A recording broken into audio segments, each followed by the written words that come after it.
So if you guys are struggling getting past a gatekeeper and you're thinking, well, look, I really want to get past a gatekeeper, but I'm not exactly sure how to. The more important thing here is understanding what value are you bringing to the company. If you can understand what value you're bringing to the company, then you should be much more confident than you are initially picking up the phone.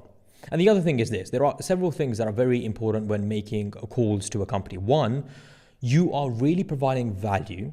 And so you should be confident when you're picking up the phone. If you're picking up the phone and you feel or sound a little bit desperate, it's multiplied by 10 when you're speaking on the phone because emotions, again, someone can't see your face. You're not in front of them. And so emotions and your voice, it's amplified massively when you're speaking on the phone. So that desperation will come out.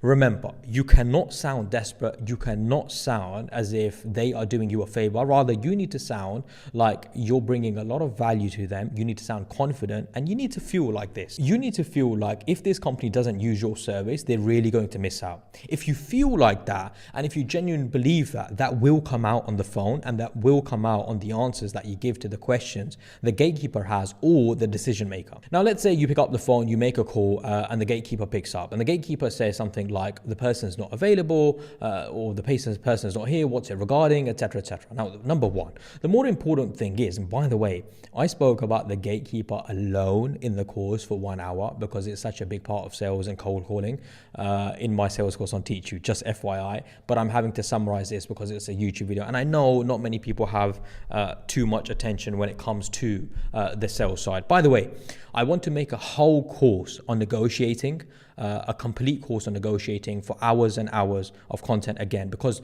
you will end up negotiating when it comes to customers, clients, and you will also negotiate when it comes to your jobs and so much and so on and so forth. And so just negotiating in itself is a huge topic, and I really want to go into detail about it. Again, if you want me to talk about that, please let me know in the comments. It just lets me know that these are things that you do want me to speak about. So some people, when they're doing sales, they will say that you should be abrupt to a gatekeeper. And that you should say something like, hello, Abu Musa speaking. Can I speak to Mark? Thank you, for example. Or something like, yeah, hello, Abu Musa. Mark, please. Thanks, for example, right? Gatekeepers aren't stupid, if I'm being honest. They're not. Receptionists are not stupid, right? They're humans. They're people. And if you do one thing over and over again, they realize. So just be honest. Just be honest and transparent.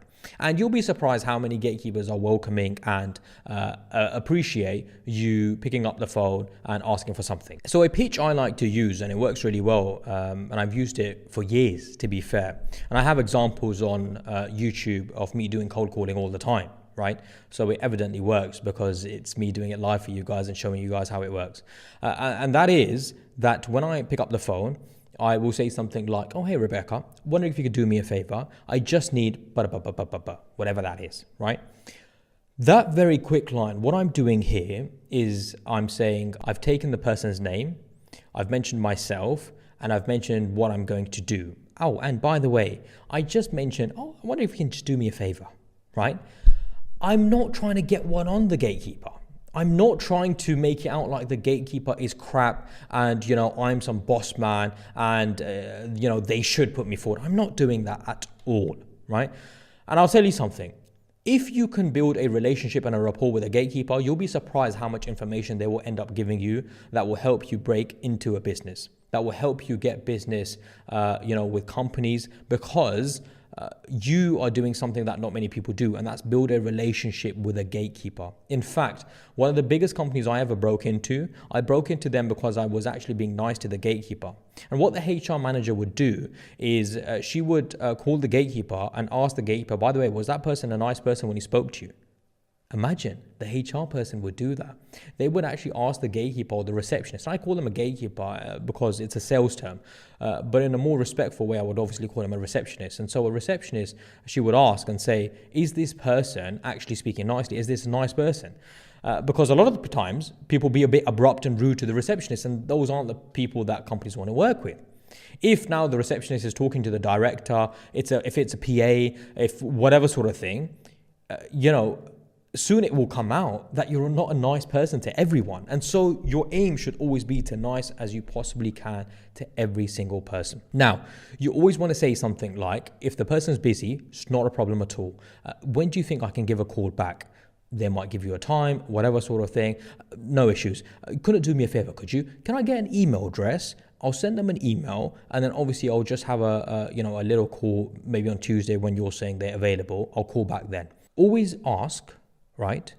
Something like, one, you'll obviously get the email address so you can send them an email.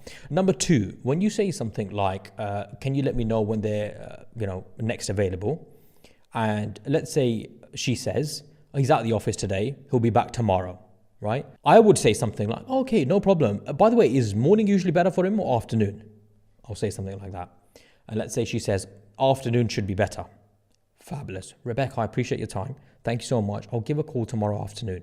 Now, you call next day afternoon and you say, hey, Rebecca, I spoke yesterday. I know you obviously said I could speak to Mark today in the afternoon. Is he around? She still might say he's not around. Listen, Rebecca, not a problem. I know he's a busy individual. You reckon I should try a little bit today, a little bit later today, or will tomorrow be better? Again, she'll say tomorrow or a little bit later today. Becca, just forgive me. I know you don't want to be taking these calls too much, but obviously I'm just trying to get through to Mark as well.